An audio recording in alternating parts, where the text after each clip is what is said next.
رسول الله أشهد أن محمد رسول الله حي على الصلاة حي على الصلاة حي على الفلاح حي على الفلاح قد قامت الصلاة قد قامت الصلاة الله أكبر الله أكبر لا إله إلا الله.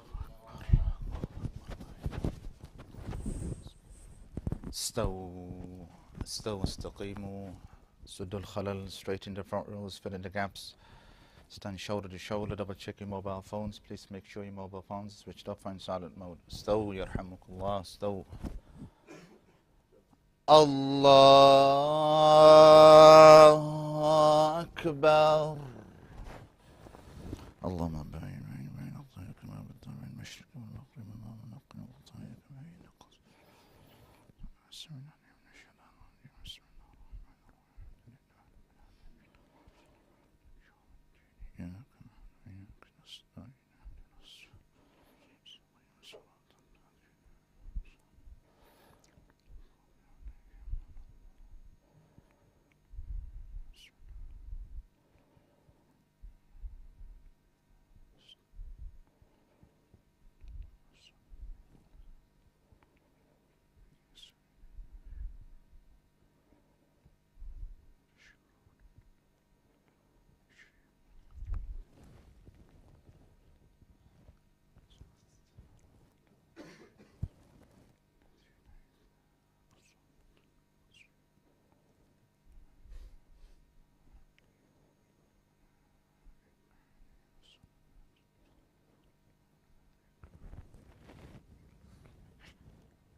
الله أكبر.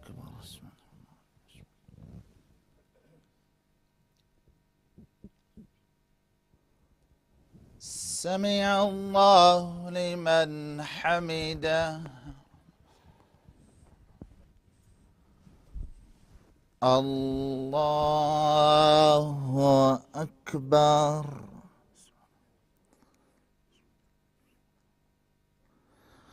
الله أكبر.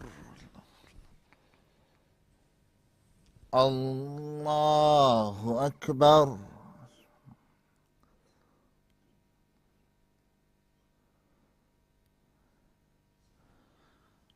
الله أكبر.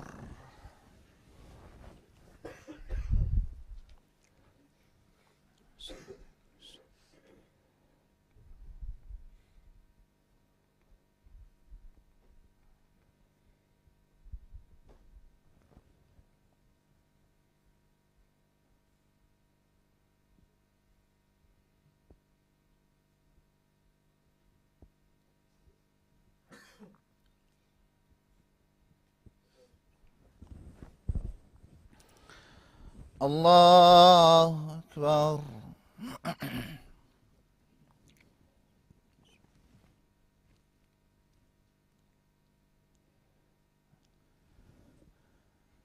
سمع الله لمن حمده. الله أكبر. الله أكبر. اللهم اغفر لي وارحمني. الله أكبر.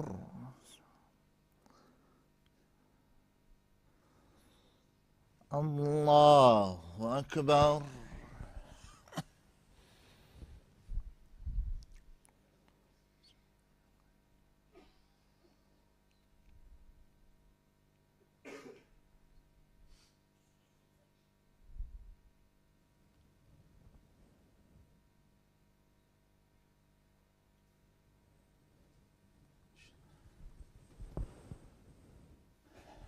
الله أكبر.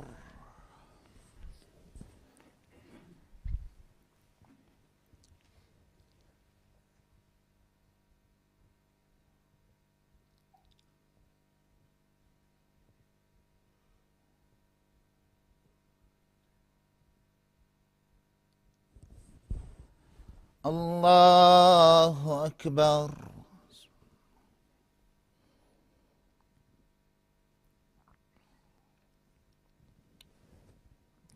سمع الله لمن حمده. الله أكبر.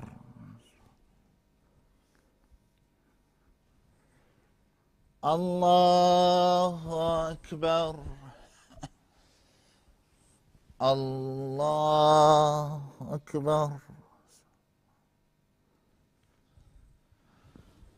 الله أكبر.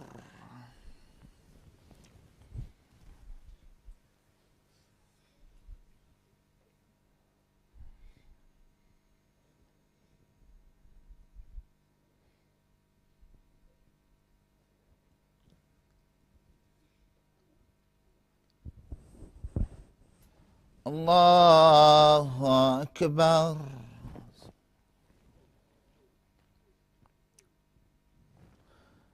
سمع الله لمن حمده. الله أكبر. الله أكبر. اللهم اغفر لي وارحمني. الله أكبر.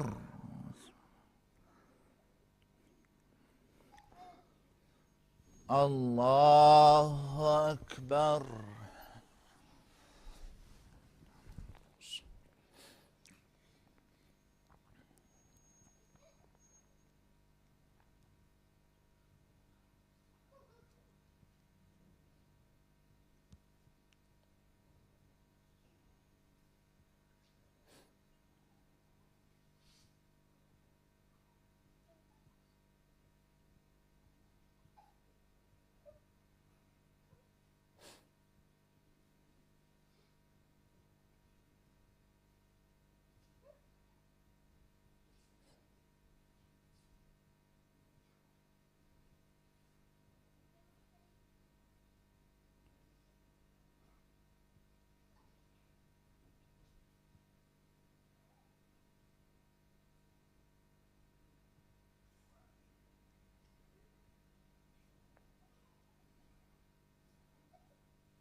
السلام عليكم ورحمة الله.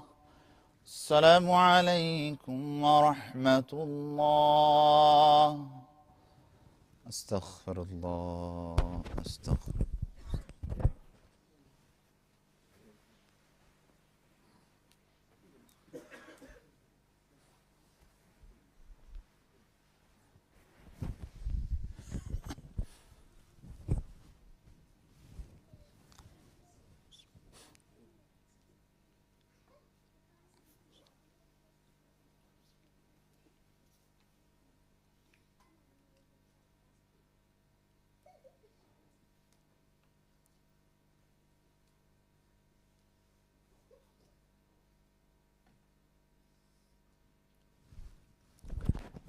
Before we start the Janaza workshop, Al-Hajj Abdul Wadud has requested that we make congregational dua for his late mother. May Allah subhanahu wa ta'ala grant her the highest maqam fil jannat al-firdaus al-a'la. And not only her, but we should also remember our late Imam, Al-Shaykh Abdul Qayyum rahmatullahi alayhi wa tayyib Allahu sarah, for his efforts here at Makki Masjid for many years. He was the first Imam, I would say, who actually engaged with the worshippers in terms of correcting their aqeedah, in terms of correcting their salah, in terms of correcting their beliefs and educating them to abstain from every form of innovation. Prior to that, Imams came, subhanallah, for 6-7 years. They would lead the salah teach the classes, and that's about it. But he was the first Imam we had, may Allah bless him, who educated and who had that connection with the worshippers, with the Muqtadi. And the elders would remember his great efforts he made here at the masjid. The younger generation won't remember, but alhamdulillah, he made great efforts here at the masjid, and alhamdulillah, it is through his efforts as well as an ustad to myself that alhamdulillah, with his du'as and his efforts, that bi'idhnillah I am here today leading the prayers and sitting here, is because of his efforts and his love and his commitment and his unconditional nasiha which he gave to me. So it's the least that we can do is to also make dua for Sheikh Abdul Qayyum rahmatullahi alayh. I'd like to request his grandson Sheikh Umar Farooq to please come forward and to make the Jamaat dua, inshallah.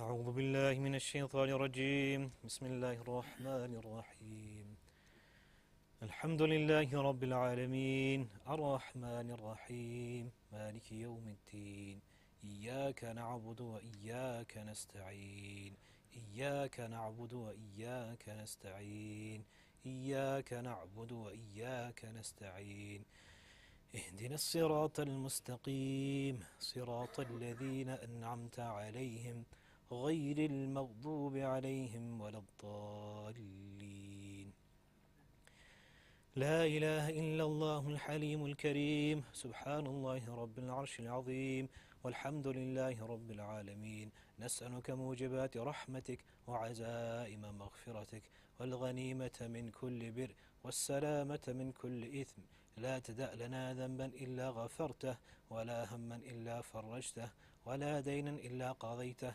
ولا مريضا إلا شفيته ولا هاجة هي لك رضا إلا قضيتها يا أرحم الراحمين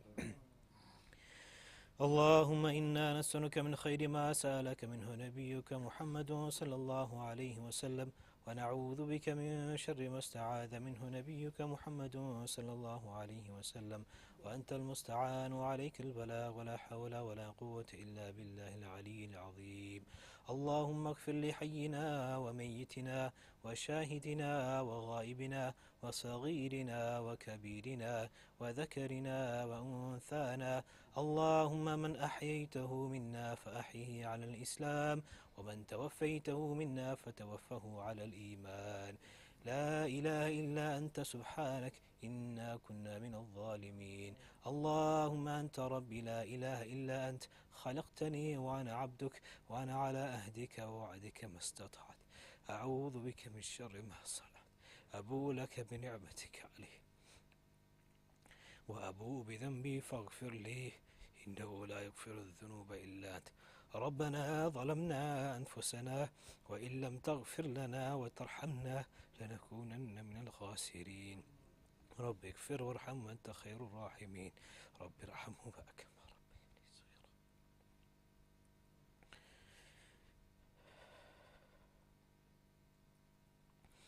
رب ارحمهما كما ربياني صغيرا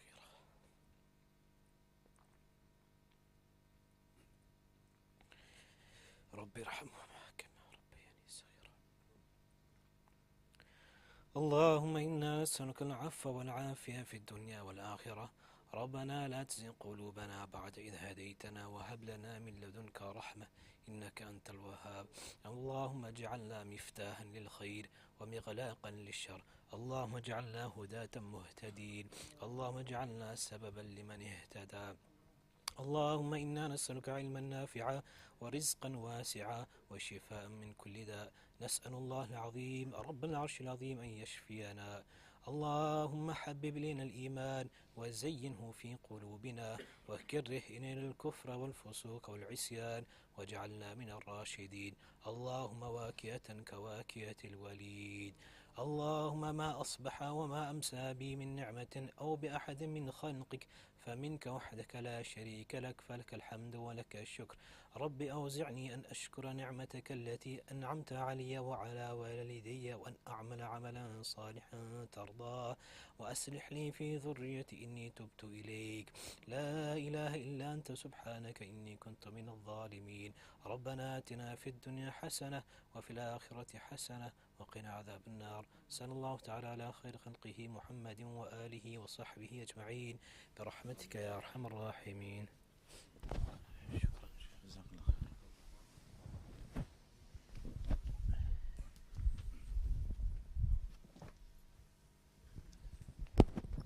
Let's bring them in middle. How long? إيه मुझे नहीं मालूम उसमें असर का जी मगर आप मगर उनका अच्छा what time is असर अच्छा असर salah will be 7:15 from tomorrow inshallah 7:15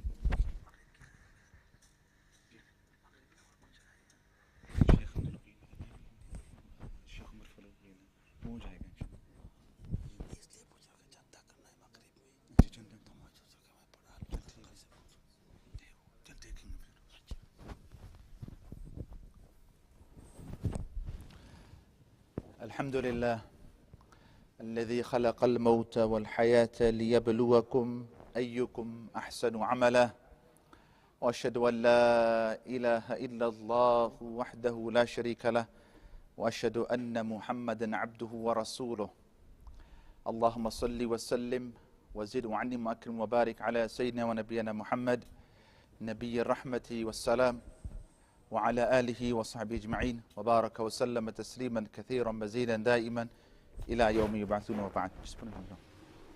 Brother Shtaq, how long do you need? We won't take long. We'll go straight. We'll just do the ghusl today. Okay. And then the procedures and everything will come back because you're going to run. Okay, so we're going to go after. Short of time. Okay, so. Right. Okay.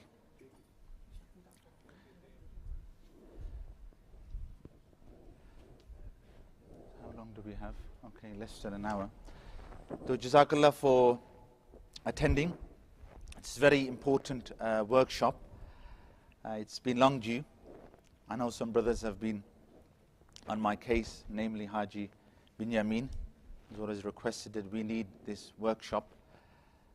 The reality is that, death does not give you, advance notice. And when death comes in, one of the first things that the immediate family start thinking about, okay, it's, by the way, this is a doll, so don't get scared, okay? Okay? Gee. So it's like things are coming to your mind, oh, what's going to happen with the ghusl, and, what are we meant to do? And this is where the funeral directors, namely our brother Ishtiaq, plays a very important role. Their job is not just to provide you with a coffin and a coffin.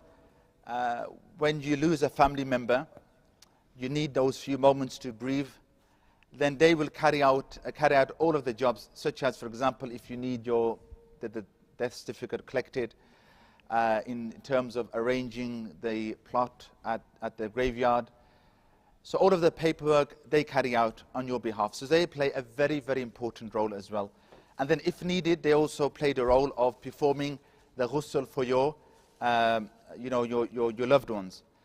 But at the same time, it's important that we should also know how to perform the ghusl. So if somebody's father passes away, somebody's mother passes away, his son, daughter, whatever, there should be somebody in the immediate family who should know what to do. That the ulama are there and they will guide you as well. But it's very important for you as a Muslim to know.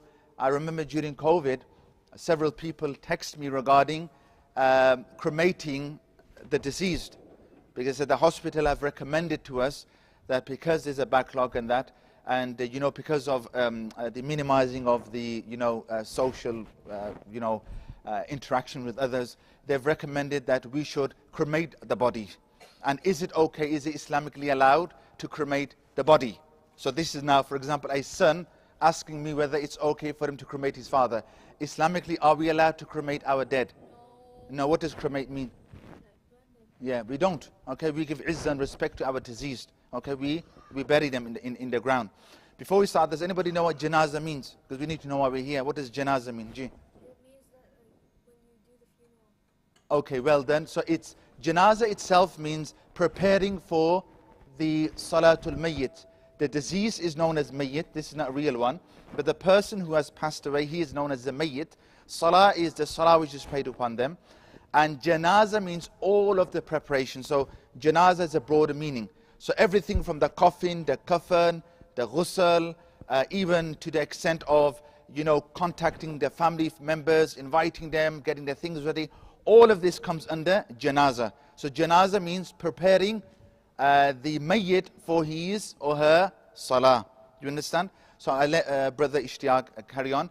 There's no need to take notes, but I'd recommend, because this program is live on YouTube as well, later on you can watch again and take notes. Okay? Jazakallah khair.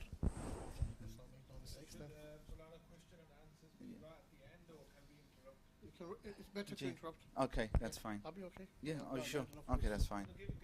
This is live as well. I was upstairs as well. Okay.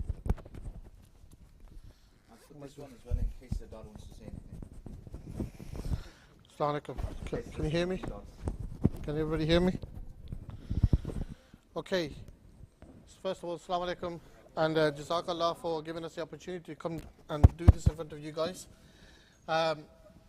Basically, when someone, we're going to be dealing with male, because we're not going to be dealing with females anyway, because we're not going to be doing the ghusl for females. But for the male, the ghusl and the sheets, everything, for the male, it's 3 sheets for a man.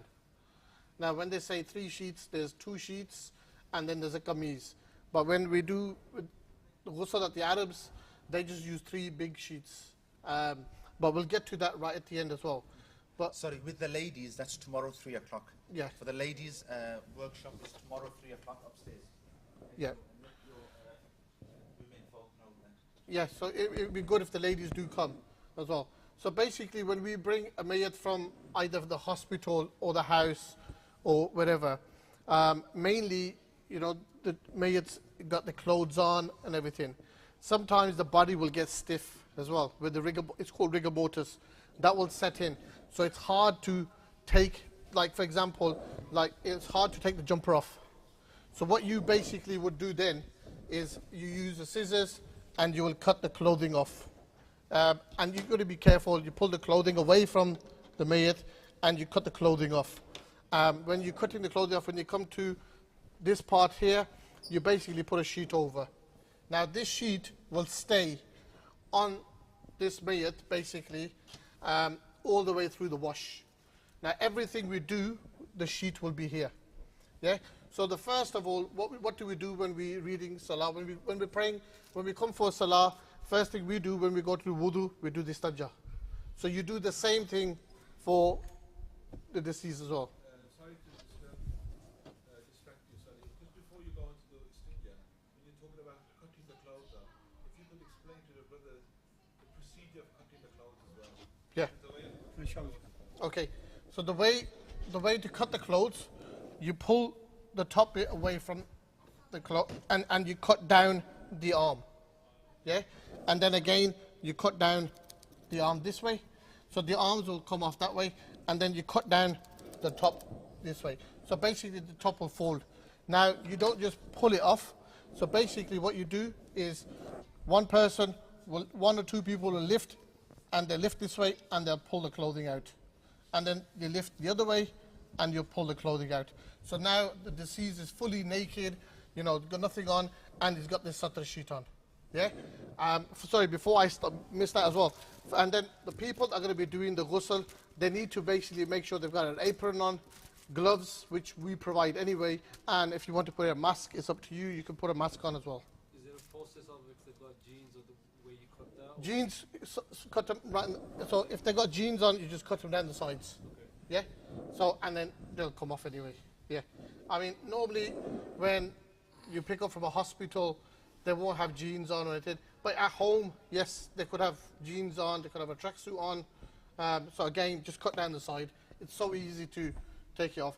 But if they do come off, then take them off. without cutting as well, because some family members want to keep that as well. But if they can't take them off, then just cut them off. Yeah. Then first of all, you put your gloves on, and the person that's going to be doing the istanja. Now, obviously one family member normally does the istanja. Our advice to yourself is, a lot of people will then do the istanja and then take the gloves off and then wash their hands and do another pair of gloves. What we say is put 2 pairs on your left-hand side. On your left hand, just put 2 pairs of gloves on. The reason we say that, once you're doing the istanja, so we use the sponge, we'll put a bit of soap on the sponge, and then basically from one person will be from that side putting the water on, and you're basically like this. So you've lifted this up, yeah, and can everybody see this, yeah? So you're washing the istanja part properly, and then one person will then lift the leg up a bit, and you're going from underneath and washing, yeah? And once, your job, whoever's washing on this side, is basically, because obviously there's a lot of people here, if it's, you just lift the sponge, have a look, and just push it down on the table and wash it again. If it's clean, and you've cleaned this person properly, then all you do is basically put your sponge in the bin, take your top layer of your gloves off, and throw that in the bin, and then wash your hands. Once you've washed your hands, I mentioned it's better if a family member. Then anybody that wants to do it. Normally we would come forward, step in, and say, okay, we will do it. But if any of the brothers want to do it, there's nothing saying that you can't. There's Young no man. ruling. Anybody can do the istinja. If it's a family member there, they have the right. If not, it's allowed for a non-family member to touch the awra, the private parts, and do the istinja. So once you've done the istanja, you wash the right hand of the deceased, the left hand of the deceased. Yeah? Once you've done that, then after that, basically you would get this, like even cotton as well, but we normally use these because they don't break and stick. So basically just wash this, and like we've done it 3 times in our mouth. All you do is get this, wet it over the lips, yeah, once, throw it away. So with the hands as well, would it be once or 3 times? No, just wash them once, yeah. And then you basically get this, yeah, wash it once, wipe it over the lips, throw it away. Then get another one, wipe it over the lips, throw it away. Get a third one, wipe it, and throw it away. Yeah? So that's that done. Then you would use, when we're doing it for the nose, yeah? We normally use the cotton buds. So basically, so these have been washed. So you do the right nostril. You basically give it a good swivel in the right nostril, and then turn this over, and then do in the left nostril, and then throw them away. And then same thing again, you repeat the process 3 times. Then you would do the face. Now a lot of people say, oh, don't do it all the face like this, that. If the mouth is open, all you do is one person can just keep the mouth closed by put their finger up here and just closing the mouth. And then you basically wash the face. You put water on your hands, you put it there, and you can carry on rubbing. Even if you have no water, because you've had the water once, you carry on rubbing.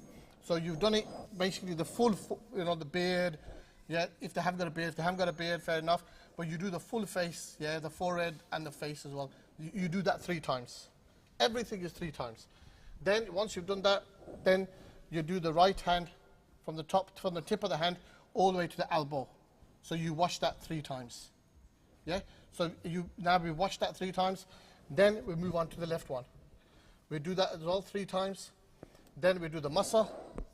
Yeah? And then once the masa is done, you wash the right foot and the left foot. A lot of people, we've seen so many times, family members say we want to do it ourselves. What they do, they pick up the foot and they put water over it and they think that's done. No. Basically, between the fingers, you get your little finger and you go through every single one. So you need to make sure the whole foot is wet and there's water reaching all the body. Then once you've done the wudu, yeah, that's basically the wudu aspect done. Then you wash the body. Now when you say wash the body, you could basically normally we use showers wherever we are, and mostly I think all mortuaries these days have got showers now. So you start with the head, so you basically cover the mouth and pinch the nose and do it all over the face, all over the head. So you've got that. You wash the right hand side, all of it. Then you get 1 or 2 brothers and they just tilt the body this way and you wash the bottom end. Now when it comes to the back bit, Yeah, a lot of people, if there's one or two brothers standing there, just look up, because you know you don't want to see the person's back. So just look up. Even if you're washing as well, you can just look up and just take your hand along the back of it, so you're not looking. So then once you lower the person down, then you wash the left-hand side with water. Then you lift up again, and then this guy will, like I'm washing and I'm looking up, and I've washed, so I know the water's reached him all over. Now he's had water all over him. He's had wudu done, and he's had the water done. Would it be warm water? Yeah, lukewarm. You know, like you would have a shower. Yeah. Yeah, and you know, you basically, before you, because when you got gloves on, you get the shower head and test it on your arm. If your arm is not burning, that's fine. But if your arm is burning, then you don't want to be putting on the brother here, or the nephew here, or whatever. So you just basically lukewarm water, yeah? Then once that's done, then you basically get soap. I mean, we've bought this one, but normally we use a shampoo or anything. You get soap, and all the brothers can put some soap on their hands and everything, and you basically soap the whole body, the back, the front, and the back again. You know, you soap the front, like we did that tilt. You put water, soap again on the back, and then you do a tilt again and soap again. Question, so with the soap, would it be the genitalia as well? Yes, yes. Even if you miss that part, yeah, it doesn't matter. But if you want to, there's sponge there again, and try, because it's better not use your hands. You know, you use a sponge, yeah, and you can just wash that area again with soap as well. Brother's question? Sometimes I've seen in Pakistan and some places, put the cotton wool in the middle. Brother, Is there a requirement or is that? no, you know, that's just a traditional Pakistani thing. You know, they put in the nose and they put in the ears. You know, there's no need to. If there's a leakage coming out, you know, then there's obviously, you need to look into that as well. But really and truly, there's no need. That's why I said, you know, when you're washing the face, pinch the nose, lift this up, yeah, and lift it down, pinch the nose. There's no water going in the nose or in the mouth. So that's why the reason they do it, because when they're washing, they're just doing like this, so water don't go into the nose. That's the whole idea of it. There was another hand raised. Any soap or Brother, any soap. Yeah. you don't have to refrain from scented soap? No. So once you've actually...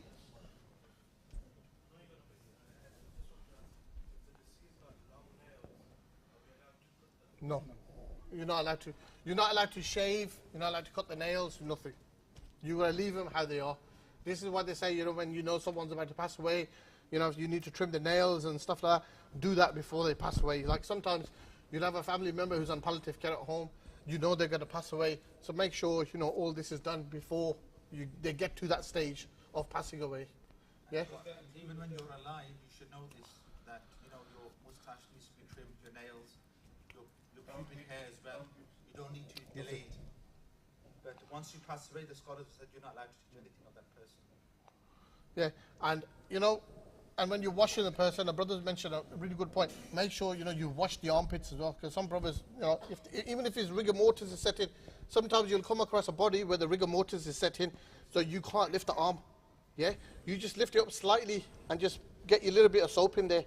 Yeah, or whatever you can, just put water into it, as long as you've got some water gone into there as well. You know, and sometimes I'll get to this bit and then I'll get to a little bit more as well. I'll go into a bit more detail of it as well. So once you've put the soap on, you then wash the soap off. So you got shower head again, you know, and just one of the brothers is just washing all the soap off. So you wash all, and then you tilt, you know, you wash off from the back, you wash off from this back, and then you wash the you know, the whole shower bed. You wash the whole table down. So you've washed, you know now, you've done the wudu, you've washed him, and you've soaped him as well. Now the last wash we do. Just before you move on, could you also explain to the brothers the procedure of applying the soap? A lot of people don't know how to apply the soap. Some people rub it directly onto the body. Some people think that they need to rub it onto a sponge or onto a cloth and then apply it that way. You can even if you want to use your bare hands. You know, if some people want to use, I mean, we always say put gloves on because you never know if you've got a cut on your hand and the body's got a cut, you know, and you don't want to be touching the two, yeah? So we always advise have gloves on. But at the end of the day, all you can do is basically just use the soap, rub it in your hands, and start, you know, washing like this. You know, you don't have to have a cloth and put in a cloth. I always say to people, if you can do the privates and everything, just use a soap, with a sponge. You know, give the body a bit of respect. You know, apart from that, just wash. Just wash yourself with soap exactly the same way. There's no, some people use a cloth, and there's no need for all that. Just basically use your hands and wash the person. So like I've mentioned, you've soaped the person, so you washed him down now. Now this person has had his wudu done, and had water on him and had soap on him. Now the last wash is ghafoor. Now ghafoor comes like this. It's called camphor. Yeah, it's an insect repellent as well, and it smells nice as well, and everything. Now, basically, this will be then mixed up in a bottle of water or little tub of water, and basically all you're doing is picking it with a jug, and you're putting it over the person. Yeah, you're just putting it all over the person. We always say, don't put it on the face. Now, the reason we say don't put it on the face, when we do with the Arabs in Amana Masjid, we put it all over. Because after Janaza, they don't show the face. Yeah? But we then show the face. Yeah? So what we do is, we say leave the face, because when this dries, it dries powdery. And then it's all powdery on your face. And then what do our people say? Oh, what was that on their face? So it's better to avoid the face and put it on the rest of the body so they don't say nothing. Yeah? So once that's done, yeah? So you've basically done the last final wash. Because before, our people used to just get the ghafoor, and once you put the deceased in the coffin, they used to put it on top of them. Yeah? That's not the proper way. The proper sunnah way is you wash them with ghafoor. Yeah? So the last wash should be the ghafoor. Then once that's done, then we basically say, get another sheet, yeah? And we put that sheet over this person and pull the wet one out. So this person now is in a dry sheet, yeah? Then you would get your towel, and you just pat dry, yeah? And whatever you do, do not push on the eyes. Because if you were to push on the eyes, because the person's passed away, them eyeballs will fuse and they'll go in.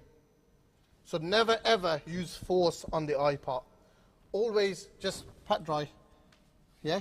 And sometimes, like the dip bits here, you'll get water. Yeah? All you gotta do is use your towel and just touch it and dry the water.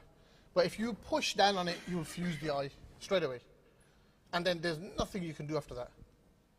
And even if you still can't get to it with a towel, you get one of these and you just roll it in here and dry the water. This is the bit where the water will gather, nowhere else. And then once you've dried this person, you don't need to, a lot of people say, oh, dry the whole body and this and that. We always say, dry the sunnah points. Now, hands up if anybody can tell me what the sunnah points are when we say the sunnah points. Yeah. Sunnah points, when we go into sajda, what touches the ground? Go on, young man, you were first. The forehead, Yeah, hands, yeah, knees, yeah, and feet, yeah. and nose. And nose, there you go. Yeah, so that's the sunnah points. The reason we say dry the sunnah points is basically then you would apply attar directly on the sunnah points. So once you've dried this brother, yeah, then you would apply attar, but we don't apply attar here. You can apply attar on the table if you want. It's easier as well than doing it in the coffin. So what you can do is you open the attar, you put it in your hand, and then all you do is put it in your hand, scrunch it, and then all you do, rub it on their forehead like this. Yeah? And then put some more on, rub it down their nose like this. Did everybody see that? Yeah? So that's the forehead part covered and the nose covered. Then you do the right hand, the left hand. Right knee, right foot, left foot. So you've got the attar on them points. After, if you want to put more on, that's fine. You got, their special attar that they wanted, you can put that on. Yeah? Then, so this brother now is ready now for the coffin.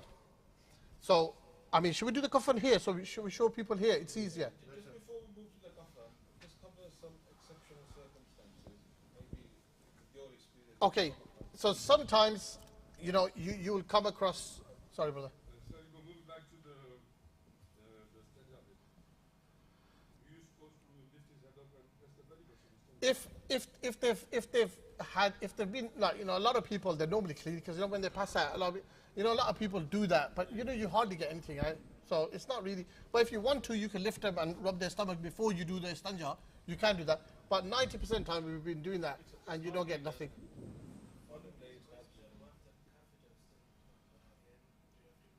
Yes. The catheter, if your loved one has a catheter, yeah, then the catheter basically will have to be removed by the community nurses. Now, if the community nurses don't know or can't make it, and you brought your loved one to the masjid, I mean, I'm trained, he's trained, we can remove it. We know how to do it. But if I'm not there and he's not there, then it's very easy. Basically, when the catheters, basically, there's a tube coming out as well. The smallest tube in the catheter. There's two tubes, one thick tube, one small tube. Yeah? That small tube has an end cap to it. They say remove the end cap and use a syringe. Yeah? And it will take out a little bit of water and then you can pull the catheter out. But even if you don't have a syringe, you guarantee to have a scissors. Yeah? All you do, keep your face back, cut it by holding the tube down. You cut it, and then the tube will start leaking. That's urine coming out. And then you pull the tube out. Straightforward. At that point, it's good to put a towel there. So you know you're saying there's two tubes. Which side do you pull? The short side? The small tube, yeah, is what you cut, and then the big tube is inserted in. So you pull that out slowly. Pull the big one out. Yeah, you pull the big one. And, Yeah. it just slowly pulls out. Yeah, after 10 seconds, you let the You air give it, out. you let the air out, let the the air water out, out, and then pull it. just slowly pull it out. It's good to put also, another thing was, it's also good to put a towel there, because as it leaks, it leaks on the towel instead of loved Yeah. one. But if you're going to pull that out, pull it out in the mortuary. In the mortuary, So at least it leaks on the wash table.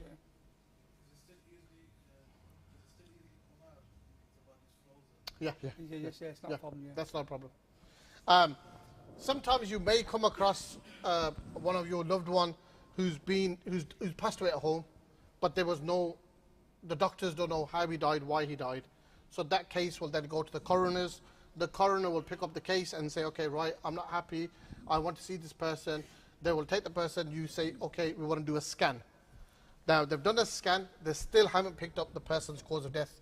So the coroner needs to know why this person has died. So then they will do a post-mortem. Now, post-mortem, our coroner only does from here to about here. They cut. Yeah? A Dudley coroner cuts the head as well. But alhamdulillah, our coroner don't do that. So from here to here, they open, they check, and then they say, okay, fine, we know what the cause of death is. So then when you get the person back, they're stitched from here to here. And, you know, their stitches are very good. You know, they're not like, you know, stitched up really bad and anything. But in that case, all you do, again, you basically, when you're washing, just lightly wash over the stitches. Because if you're doing that, and one of your gloves gets stuck in the stitches, and you can pull out the stitch as well. The other thing I was going to ask, should soap be applied the normal way or? Yeah, that's fine, yeah. It's not gonna No, damage the stitches or- nothing at all, nothing at all. Sometimes you might come across a body that the eyes and eyelids are open. Yeah. Should effort be made to try Yeah. So once you warm this person up, once you warm them up when you wash them and everything, then automatically all you do is just roll your hands down the eyelid. But don't push, like I said, because if people start using force, yeah, then all you do, once you roll them down and you've closed them, just hold them for about 10-15 seconds and they'll automatically shut. Yeah? Young man? What's a catheter? Oh God. I knew someone was going to answer. I knew I was going to get stripped. Young man, I'll have to explain that to you when you grow up a bit. When we're not live on YouTube. Yeah.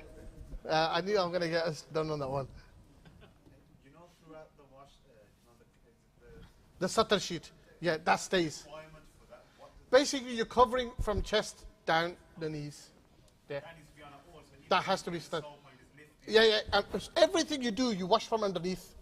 You can't basically go that. Everything you do, wash from underneath. Everything is going to be done under the sheet, like I said from the start.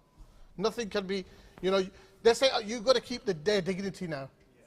You know, and obviously they can't keep, we have to keep it for them. So that's what it is. What about in the circumstances of So if for example, someone's passed away with stomach cancer, now 90% of the time, Quite common. it's common, their bowels give way. And you're still getting a lot of discharge coming from the back passage. Now you've washed them, everything was fine. But as soon as you pick them up to put them into the coffin, there's a lot of discharge. So basically you wash it again, you do everything again. So, I mean, we've spoken to various people. Now they've said that it's okay to put either a towel on, or if you have, I mean, we normally keep them in our mortuaries anyway. Yeah, we've got pads that we put on them, and then we keep it on. But they say when you're doing a ghusl and something like that happens, whatever happens in the ghusl room stays in the ghusl room. So if, for example, if me, Brother Naheed, and you three brothers were there, we are not allowed to walk out and say, oh, by the way, we picked him up and discharge started coming out and everything, this, that. No. If somebody else asks you outside, how was the ghusl? MashaAllah, it's beautiful.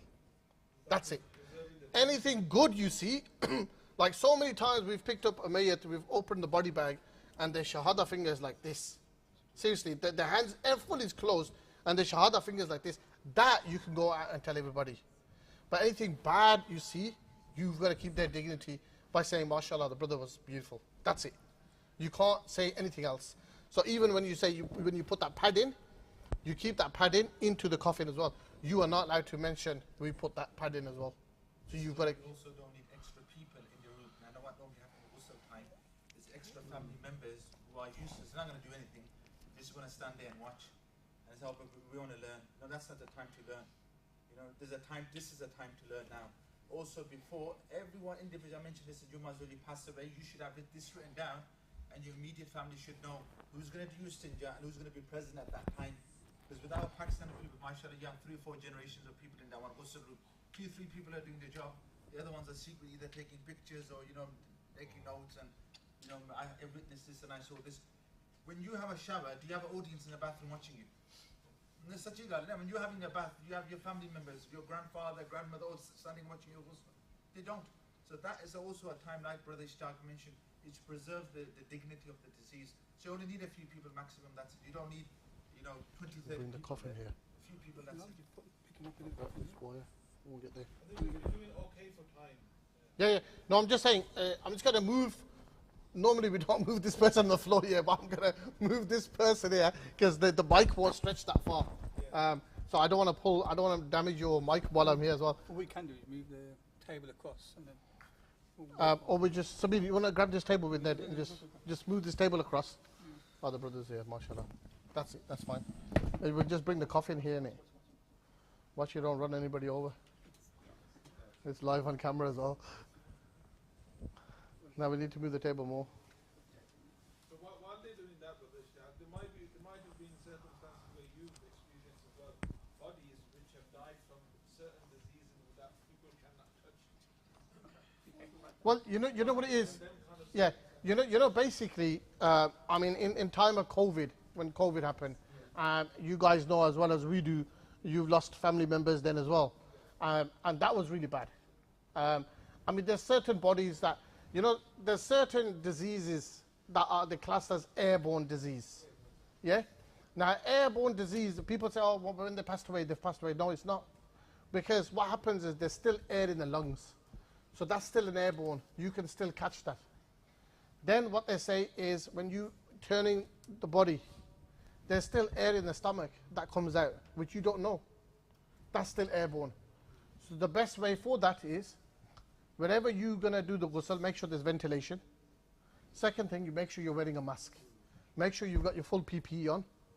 And if the person's got an airborne, if they've died of an airborne and you know that there's an airborne disease, it's the job of a family member to tell the others, Islamically, to say, look, my father, my brother or something died of an airborne disease, so you're going to come into this ghusl room, so make sure you are covered as well. So at least be honest on this, because you're only going to damage somebody else's health. Then what we normally do is, we'll wash a mask with soapy water, wash it, and we put it over the deceased, this face. and then while we're doing the full ghusl and everything, until we don't move the last move, yeah, they will stay in a mask. So that will keep your safety and the deceased's safety as well. Yeah. So now we move on. Is everybody okay if we move on? Yeah. So now we move on. We've done all the wash. Remember the stages? We've done wudu first. We did the wash. We did the soap. And then last wash was the kafur wash. Yeah. We just put kafur. Then we basically for a man, like I said, right at the start, is 3 sheets. Yeah. Now normally when we do it for the Arabs, we just use normal 3 sheets, big sheets. But obviously the Pakistanis, they use a kameez. Now, before you do anything, yeah, you put the middle tie. There's a tie that you do. Yeah, you'll put that in the middle of the coffin. Yeah, obviously it'll come with a pillow here as well. So then, is this the kameez? Yeah, yeah, yeah. So basically, there's the one sheet. So basically, you will get that, and you'll go over the coffin like this. So, huh? Yeah, I'm all right on my side. You can take some on your side. Yeah. So you've got the one sheet there. Then you've got the second sheet that goes on top again. That's the kameez.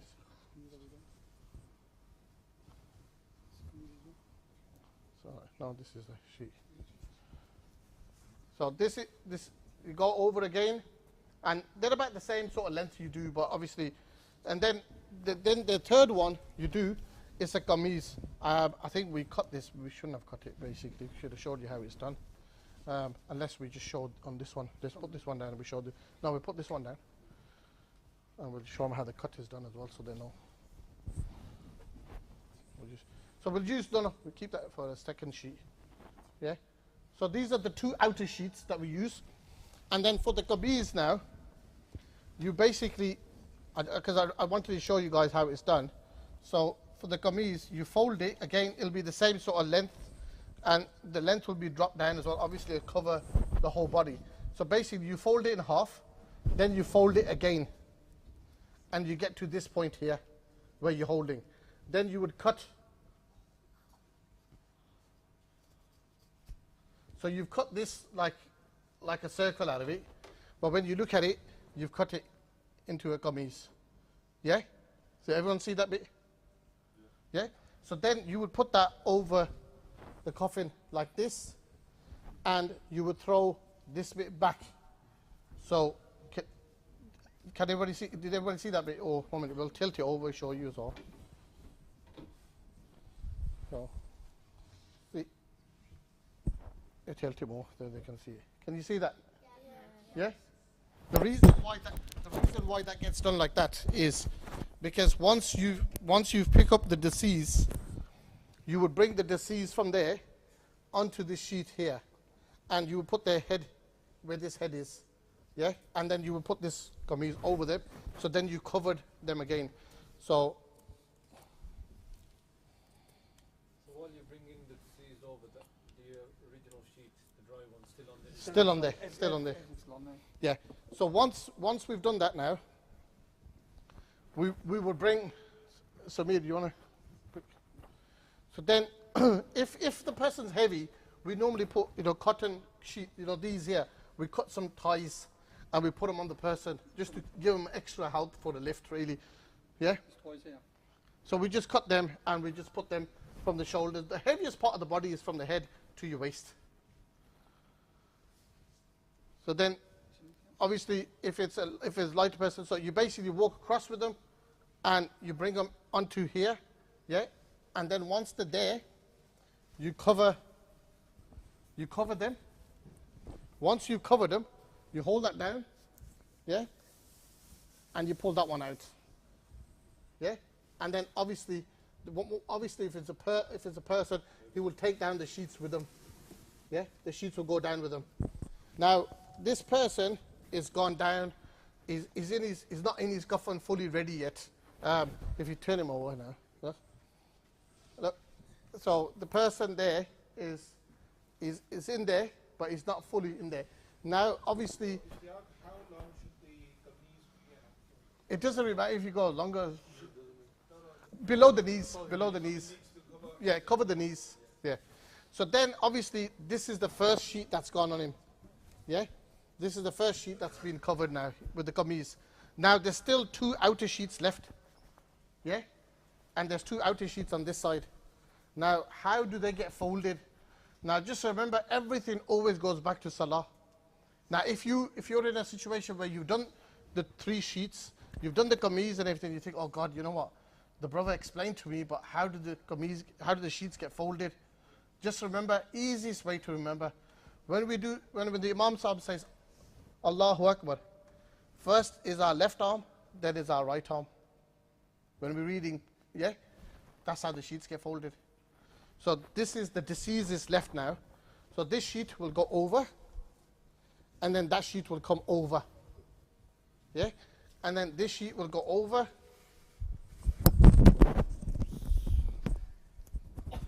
And then that sheet will come over as well.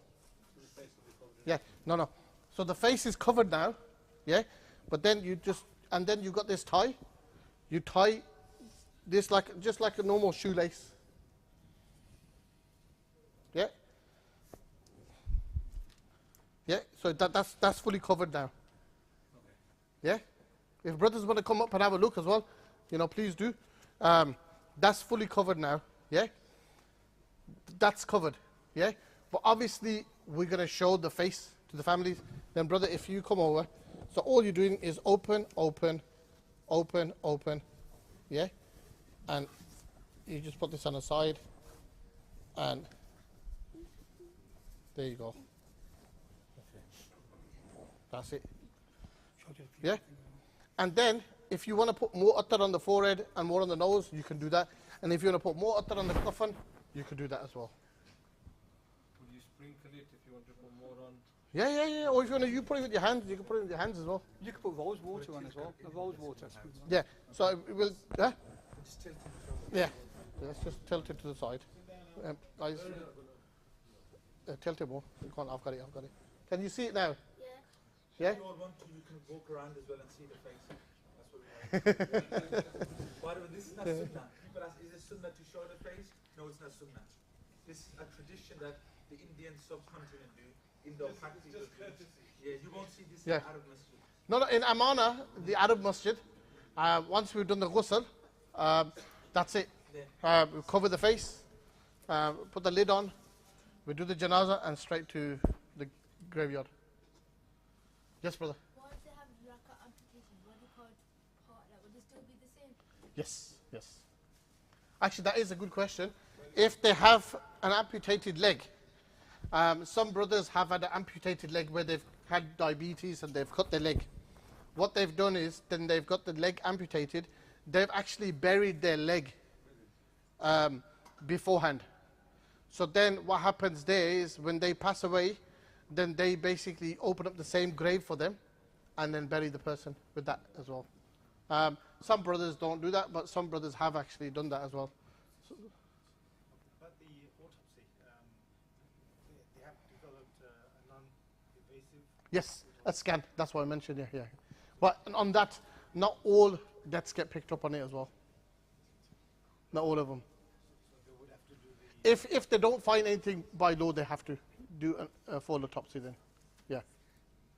So with the body, for example, God forbid, been in a serious accident, disfigured, what's the process in that? Sometimes, sorry guys, you're absolutely right, but sometimes you'll come across a situation where it's really bad.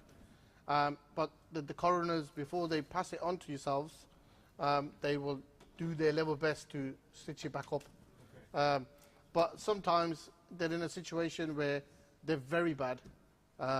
Then you need some not light-hearted people to do the ghusl. I mean, we've been in situations where we've done a ghusl and it's not been very easy. Even for us, we found it difficult. Never mind having people from outside there.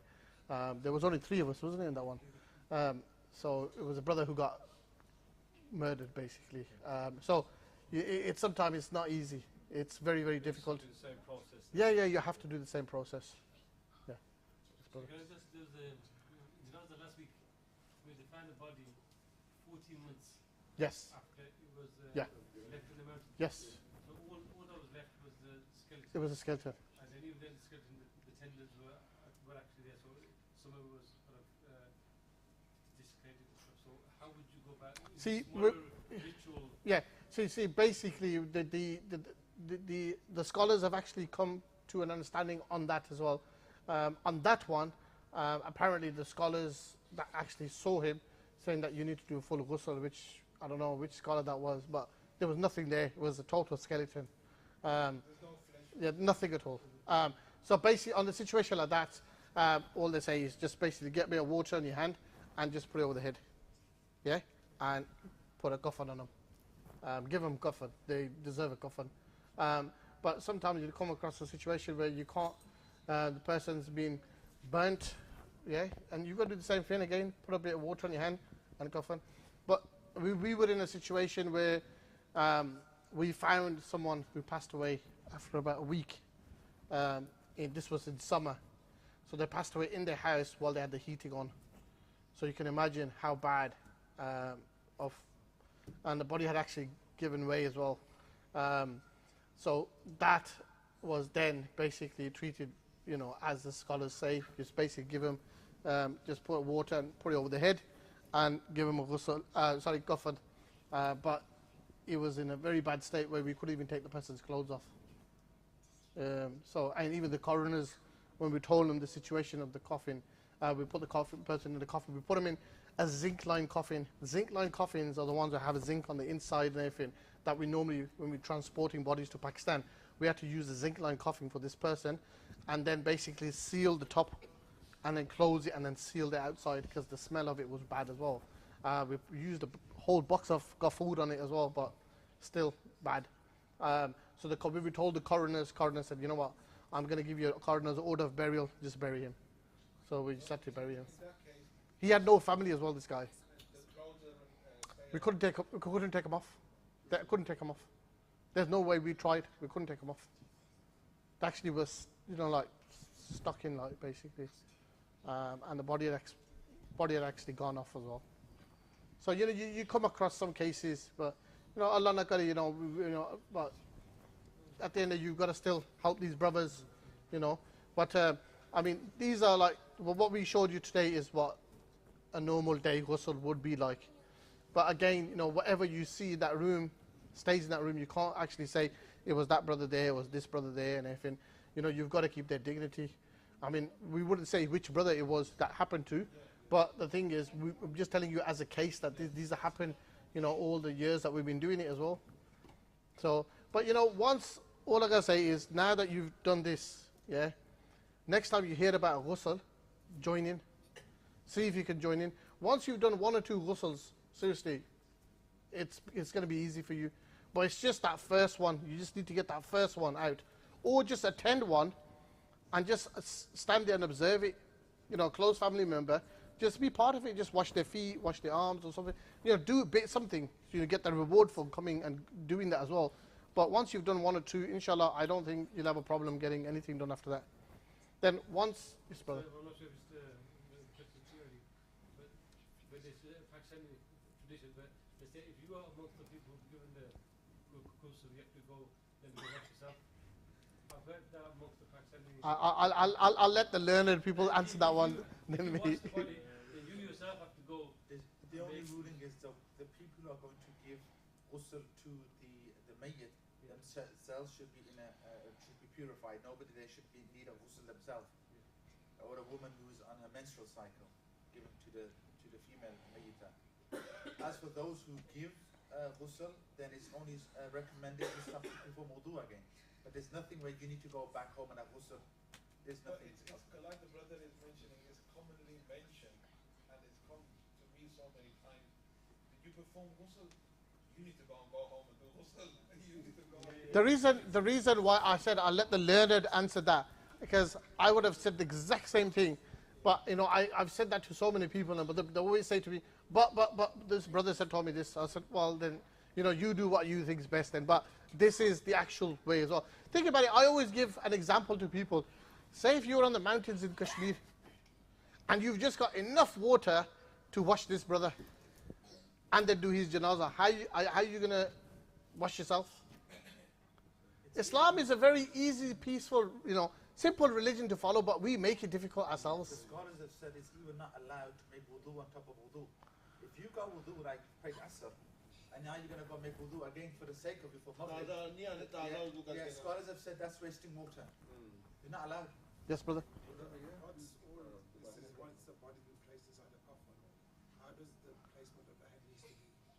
They say, always have the person to the right, yeah? But, I mean, we as Pakistanis, yeah, sometimes we're pretty typical as well, because... By the way, you keep saying Pakistan. We've got Bengalis here. No, but I'm saying, no, mashallah, no, but I'm saying, no, but the Bengali brothers, the Gujarati brothers, and the African brothers as well, they do it nicely. What they do as well, which we don't do, yeah, we always say, no. What they do is we always say, okay, tilt the face to the right. But really and truly, you're supposed to tilt the whole person to the right. Yeah? So what they do is they will tilt the person to the right, and they will put soil on the back, in the coffin. Because obviously we can't lower the person without a coffin. So they will put soil in the coffin, and they will put soil under the person's face, in the coffin. Sometimes the Gujarati brothers will bring soil from their own garden, and they'll pack the coffin. Sometimes, brother, you can't tilt the person. Sometimes you can't tilt the face. When the rigor mortis is cut in, you can't tilt. So then you just got to leave him, yeah, because you don't want to harm him as well. Yeah. By the way, there's nothing sunnah about this, that the face has to be towards the right. It's all extra stuff. At the end of the day, what is going to go with that person and benefit with his amal? Yeah, what he did. Yeah. That's it. Nothing whether you facing towards the right, or whether you bury him in a suit or a kafan. That's not going to benefit. Sure. What about the soil? Putting the soil in, is that? Again, a brother asked this question as well. Different countries have different laws. The brother's asking, are we allowed to bury here without a coffin? I said, in England, I believe that's not allowed. But if you wanted to put some soil within the coffin, you could, because of, from the Quranic verse, from that verse. Otherwise, it's fine. In the coffin, a bit of soil, and then they put the slabs, and then the rest of it. Every country is different. Pakistan, you don't have coffins, they just put you in the soil. So Yeah, I'm going to stop packing away. Do you understand? But like the brother said, the Gujaratis or the Bengalis, they will do that. So that at least there's some attachment there with the soil. So that's what the Quran says.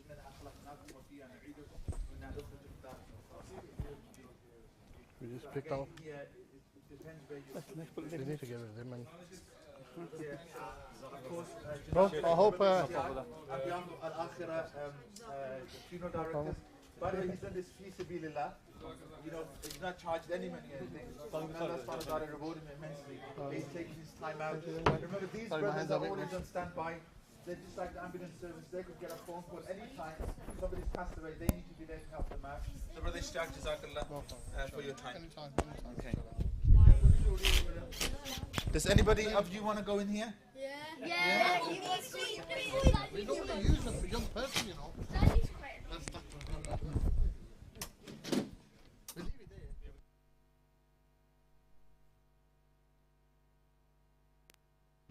Why do you have to drill it?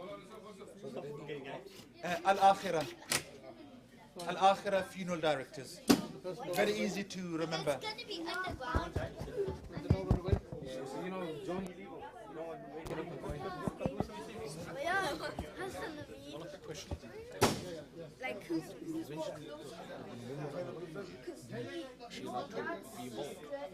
involved, but in terms of the people giving ghusl, it should be those who are in state of purity. Yeah.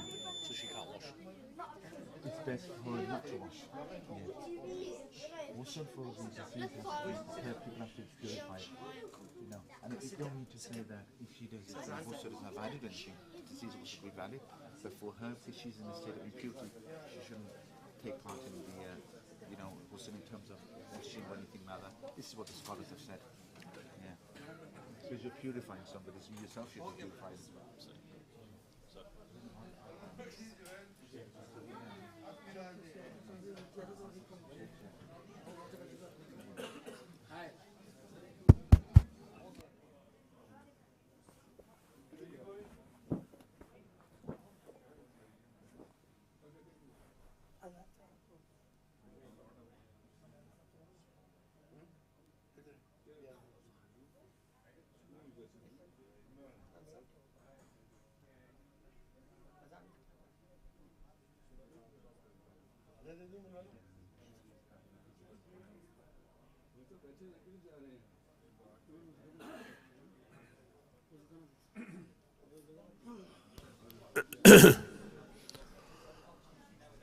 الله أكبر الله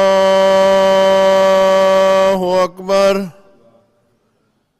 الله أكبر الله أكبر أشهد أن لا إله إلا الله أشهد أن لا إله إلا الله أشهد أن محمدا رسول الله أشهد أن محمدا رسول الله حي على الصلاة حي على الصلاة حي على الفلاح حي على الفلاح الله أكبر الله أكبر لا إله إلا الله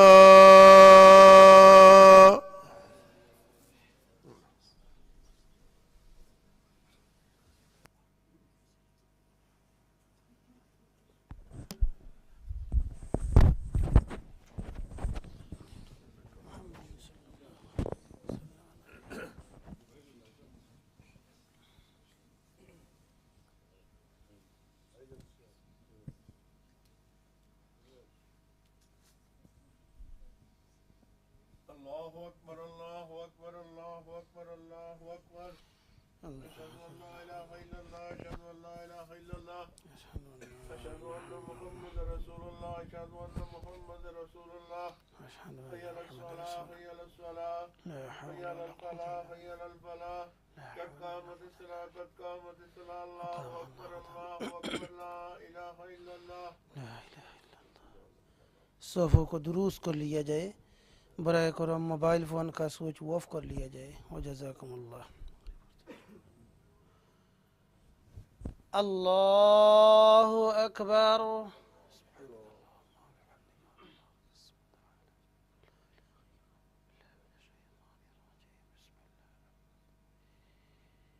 अल्हम्दुलिल्लाहि रब्बिल आलमीन अर्रहमान अर्रहीम मालिक यौमिद्दीन इय्याक नअबुदु व इय्याक नस्तईन اهدنا الصراط المستقيم صراط الذين أنعمت عليهم غير المغضوب عليهم ولا الضالين والتين والزيتون وطور سينين وهذا البلد الأمين لقد خلقنا الإنسان في أحسن تقويم ثم رددناه أسفل سافلين إلا الذين آمنوا وعملوا الصالحات فلهم أجر غير ممنون فما يكذبك بعد بالدين أليس الله بأحكم الحاكمين الله أكبر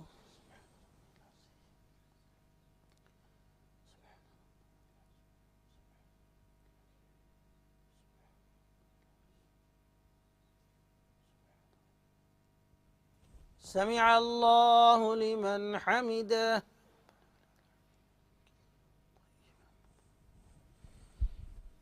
الله أكبر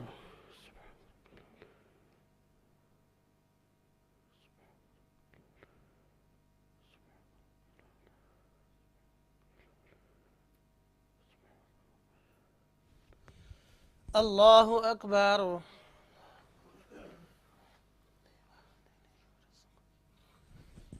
الله أكبر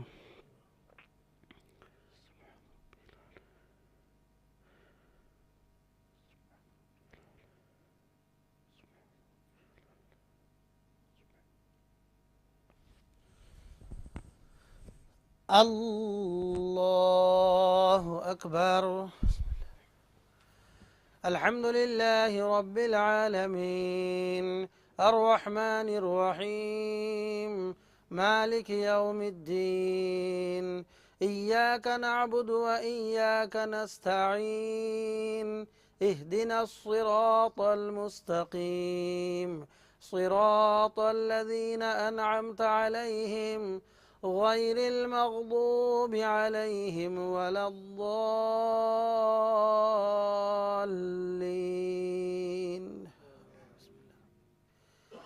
إذا جاء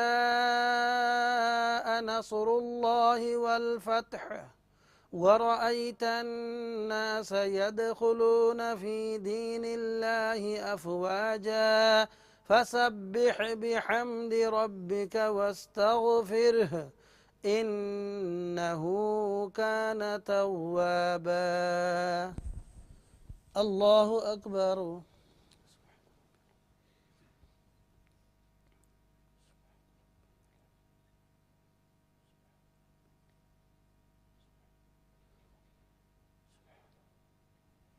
سمع الله لمن حمده.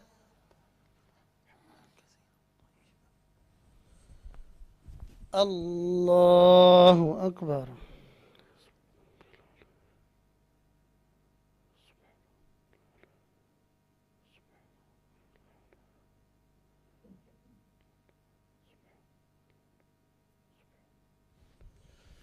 الله أكبر.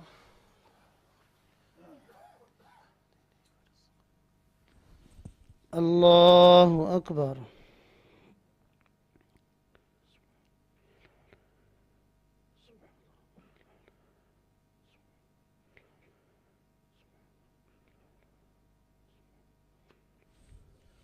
الله أكبر.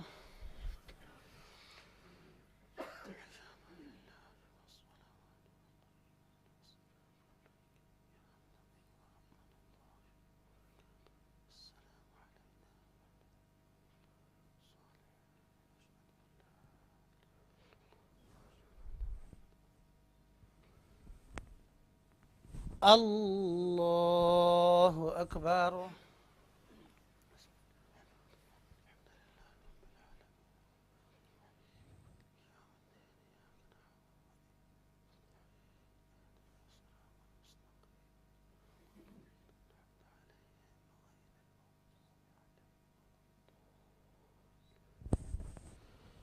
الله أكبر.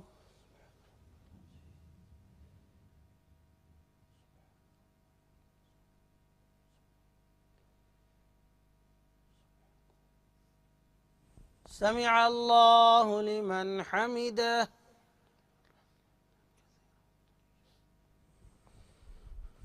الله أكبر.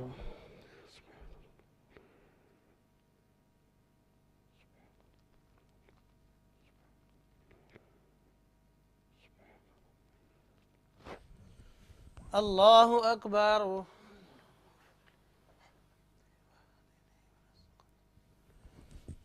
الله أكبر.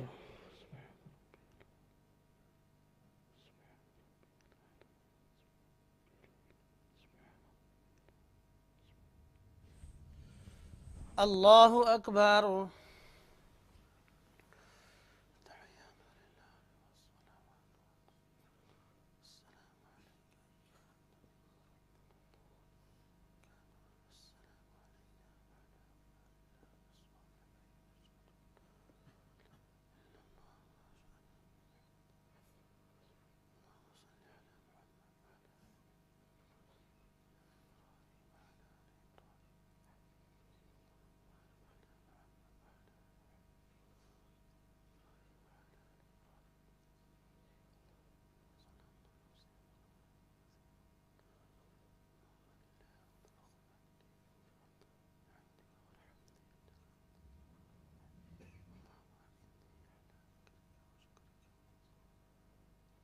السلام عليكم ورحمة الله. السلام عليكم ورحمة الله.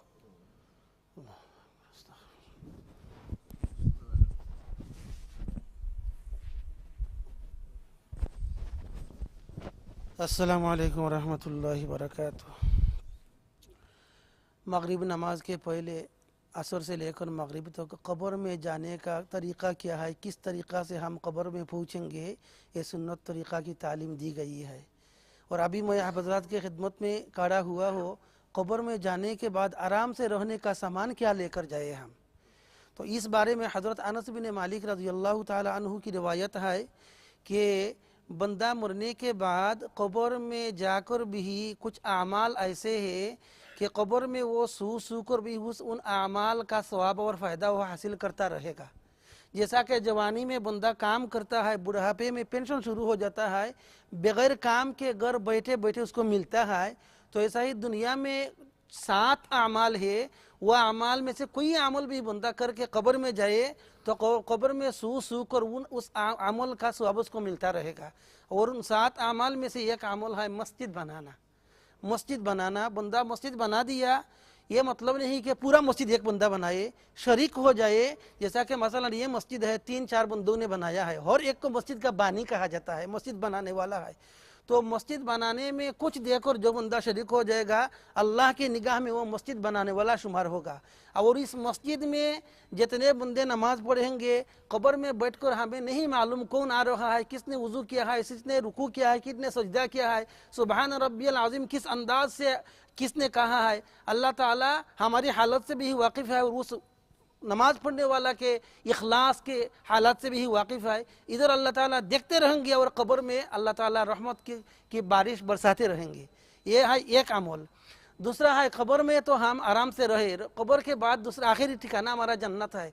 तो कब्र की ज़िंदगी ख़त्म होने के बाद हम कब्र में उठकर जन्नत में जाना है। तो जन्नत में जाकर हम सभी चाहते हैं कहीं न किसी तरह हमें एक कमरा मिल जाए जन्नत में।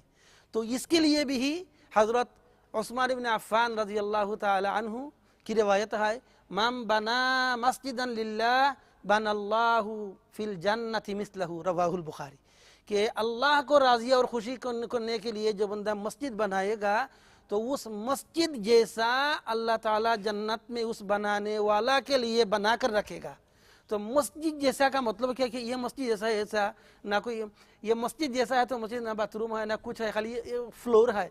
इसका मतलब ये नहीं कि नाम के हिसाब से मस्जिद के साथ मुशाबहत है, उसकी सिफत क्या है, उसकी हुस्न खूबी क्या है, इस बारे में दूसरी हदीस में आया है, ला आइनुन रअत वला उज़ुनुन समिअत वला खतरा अला क़ल्बि बशर।